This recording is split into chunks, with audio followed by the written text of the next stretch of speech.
بسم اللہ الرحمن الرحیم۔ اس یہاں سے کبھی ہم نے کنارہ نہ کیا، پر تو نے دل آزردہ ہمارا نہ کیا۔ ہم نے تو جہنم کی بہت کوشش، پر تیری رحمت نے گوارا نہ کیا۔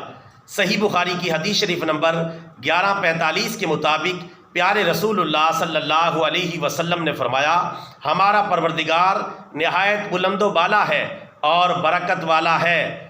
جب رات کا پچھلا پہر ہوتا ہے، ہر رات میں ہمارا پروردگار اپنی شان کے مطابق آسمان دنیا پر اتر آتا ہے، آسمان دنیا پر نزول فرماتا ہے اور فرماتا ہے کوئی دعا کرنے والا میں اس کی دعا کو قبول کر لوں، ہے کوئی مانگنے والا میں اس کو عطا کر دوں، ہے کوئی بخشش کا طلبگار کہ میں اسے بخش دوں۔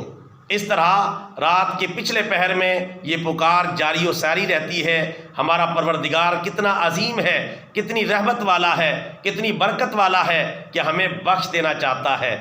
کتنے بڑے ہیں حوصلے پروردگار کے۔ کسی نے صحیح کہا ہے، بات رب پہ جو چھوڑ دیتا ہے، ٹوٹے رشتے وہ جوڑ دیتا ہے، اس کے لطف و کرم کے کیا کہنے، لاکھ مانگو کروڑ دیتا ہے۔ اور پچھلی راتیں رحمت رب دی، کرے بلند آوازہ، بخشش منگن والیاں کارن کھلا ہے دروازہ۔ اللہ تعالی ہمیں اپنی رحمت سے بھرپور فائدہ اٹھانے کی توفیق عطا فرمائے۔ آمین ثم آمین۔ وما علینا الا البلاغ المبین۔